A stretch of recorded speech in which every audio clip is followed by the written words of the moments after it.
first step to making some bread is having some yeast. You want your water to be between 105 and 115 degrees, and this is 109. Add a tablespoon of active dry yeast. And I'm also going to add a tablespoon of sugar to feed the yeast and really get it going. Remember, yeast is alive, so you can feed it. All right, we're going to let this sit for 10 minutes. When we come back, it should be foamy because the yeast should have woken up, eaten that sugar, and grown in size. As you can see, the yeast has grown a lot. It's humongous. So feeding it the sugar really did the trick. And I'm just gonna start adding things. 1.5 cups of water with 1 tablespoon of yeast and 1 tablespoon of sugar to really get that yeast going. 1.5 tablespoons of olive oil. Fat helps bind the bread or something, I don't know. It's good. 1 teaspoon of salt. And for the flour, we're not gonna add it all in at once. It would make a mess. This is 3 cups. I actually used the scale to weigh out 360 grams.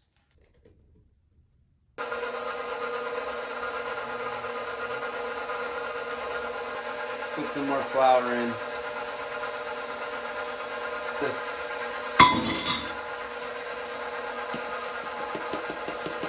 After mixing for over 5 minutes, the dough is still very wet and hasn't reached a consistency that I'd like. So I've measured out a 1/4 cup of flour, and I'll be adding this in hopes that it will get the dough to the correct texture.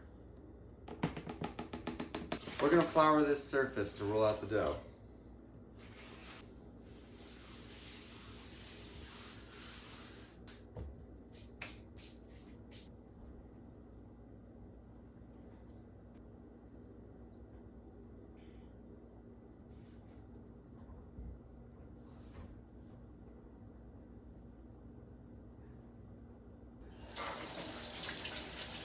That was a mistake. The dough was not ready to roll. It was way too sticky. We're gonna add some more flour. Even more flour. All right, let's do cup number 5. 120 grams. Let's go.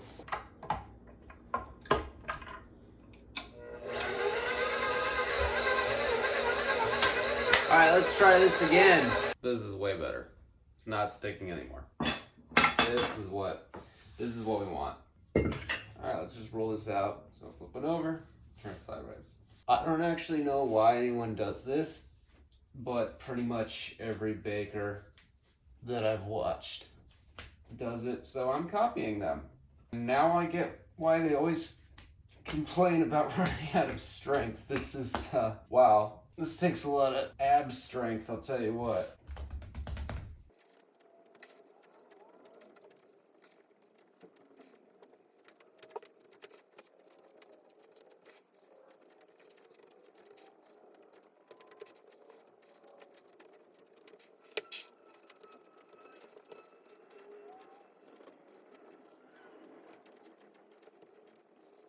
All right, that's probably good.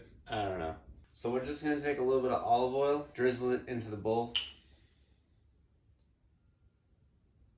Probably a teaspoon, I don't know. And what we're gonna do is we're gonna put the dough into the bowl and then roll it around so the dough is completely covered by the olive oil on every inch of the dough's surface. We want it completely covered in oil because the oil is going to create an airtight seal. And the reason that we want an airtight seal on our dough ball is because it will keep the moisture inside the dough and will prevent the dough from drying out while it rises for the next 1.5 to 2 hours. All right, so there we are. We got our dough all oiled up and ready to rest. Okay, we're gonna cover the bowl with a damp cloth because it's gonna help keep it from drying out even more. We really don't want our dough to dry out. And I'm just gonna put this in a warm place and let it rest for 90 minutes to 2 hours. Okay, so while that's resting, I'm gonna go run a 10K.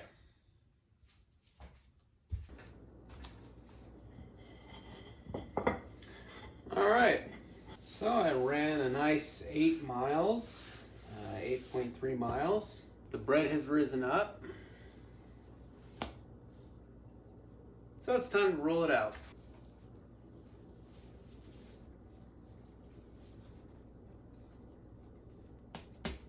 Okay, here we go.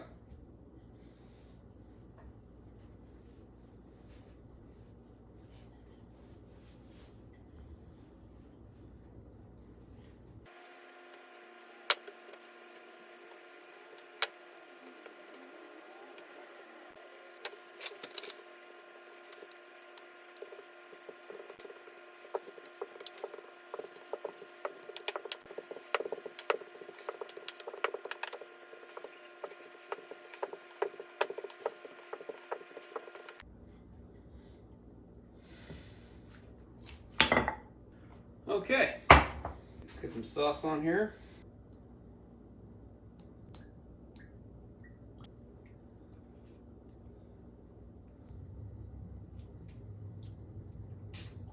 That's really good. Let's got our veggies. Green onions and garlic.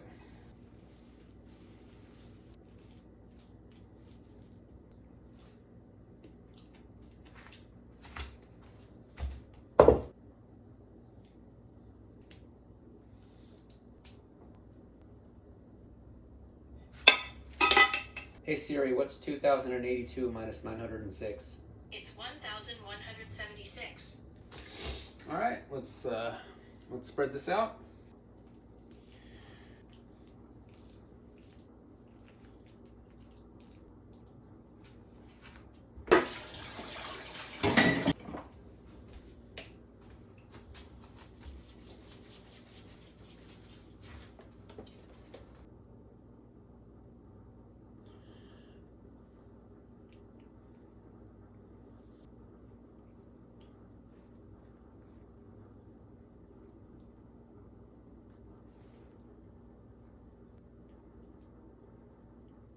We're going to want to leave some room here at the end so that when we roll it up, we have some extra dough to work with.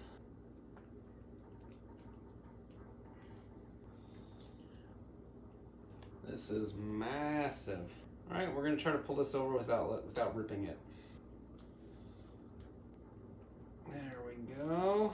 There we go. Okay, making a real big mess here. That is a humongous, that is gigantic. Wow. Okay, let's see if we can hold this over. I don't think that's gonna work. I don't think that's gonna work. There we go.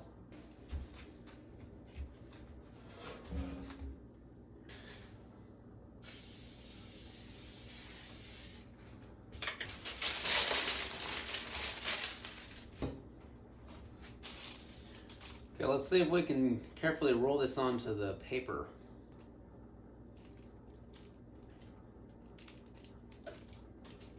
This is a massive amount of food. And here we go. Can we figure it out? Yes.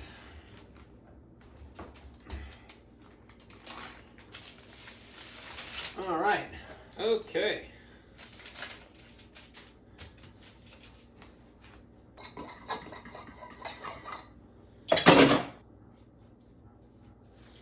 And I'm just going to give it a little egg bath.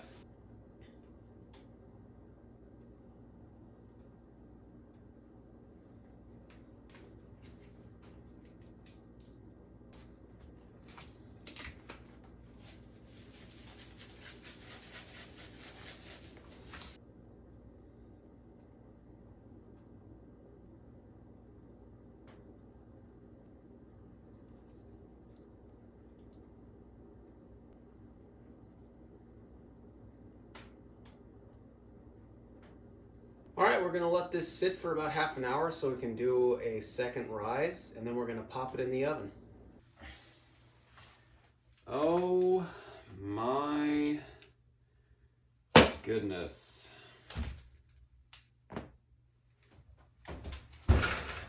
All right, so as you can see, it is massive.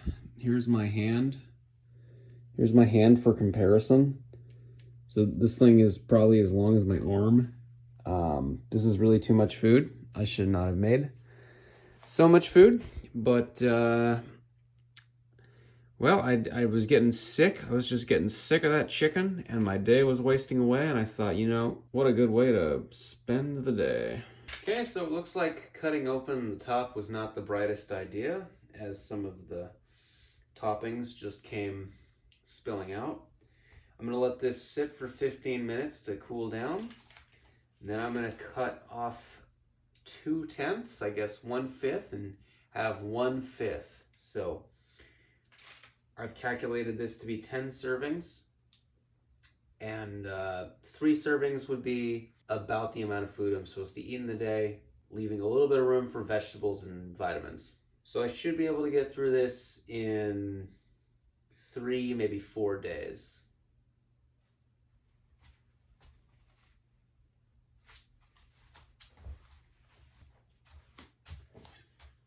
Normally I would weigh this out and make sure that all 10 servings were the same weight. But this thing's too massive, and I didn't measure the weight of this beforehand, so I'm just gonna eyeball it. It's probably half. Put it right down the center. It smells good.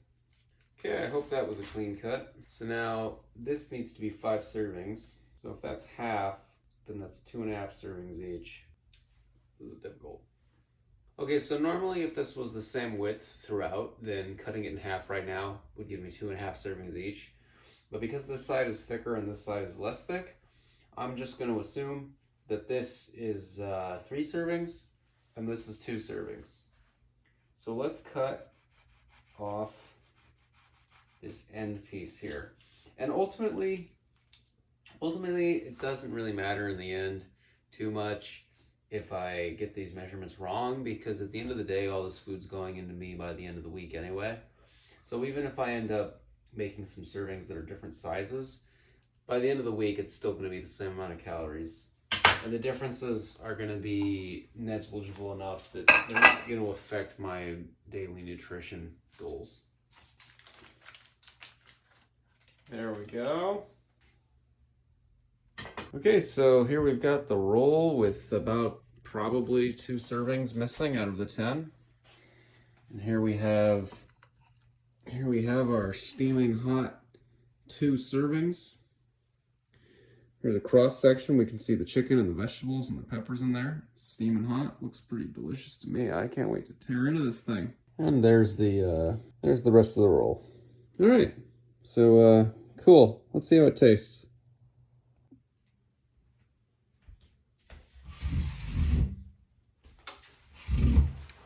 Okay, let's do this. I've only been preparing for this all day, I guess. This thing is huge. This is a 5th. This is 2 servings, and it's huge. Nice and steaming hot. Should be, just came out of the oven. Oh man, those Seranos. I put in half a pound of Serrano peppers. Oh man.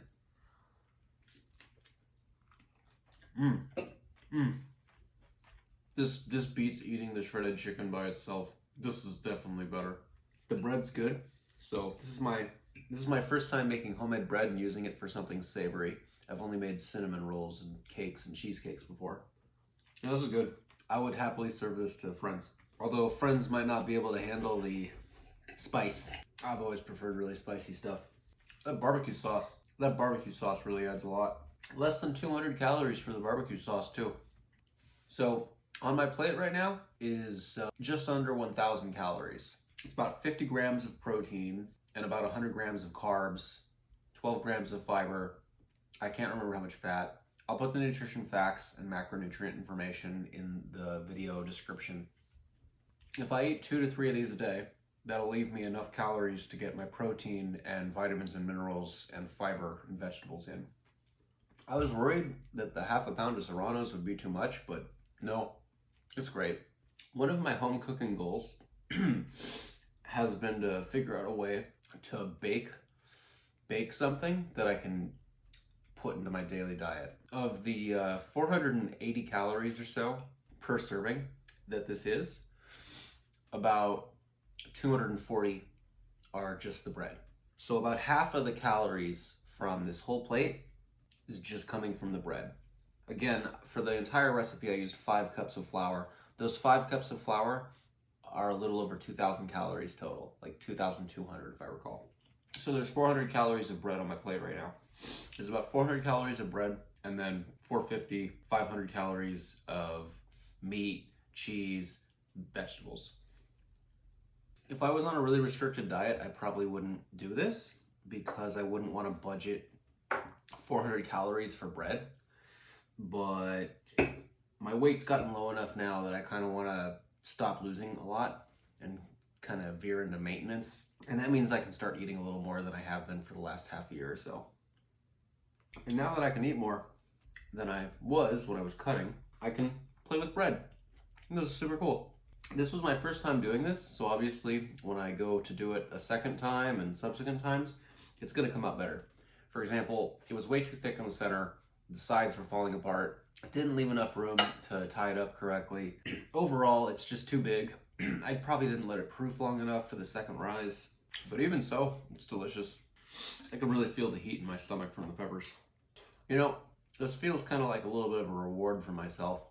I've run the farthest I've ever run in my whole life today, 8.3 miles.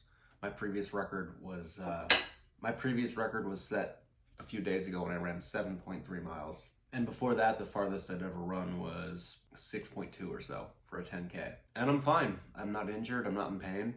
My body doesn't hurt. I could probably run farther.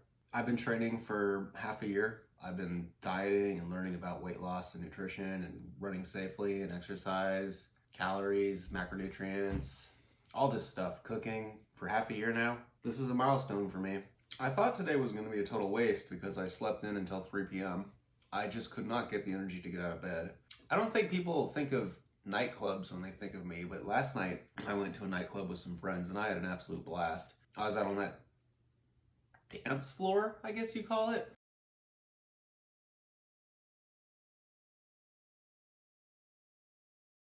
It's just crowded full of people having fun, listening to techno music.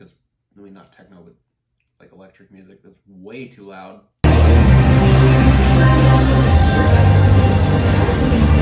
Yeah, I was out there for 3 hours, had some drinks. For the last hour and a half or so, I stopped caring what people thought, and I just started having a total blast. I was jumping up and down, waving my arms around, dancing. I'm not a good dancer. I've been told by multiple people, including strangers, that I look stupid when I dance. I mean, not like literally, they don't literally say I look stupid when I dance, but I've been told by my siblings, and I've been told by strangers, hey, you know, this is how you should dance. Not last night. Last night I just had fun. I had fun. I had so much fun last night.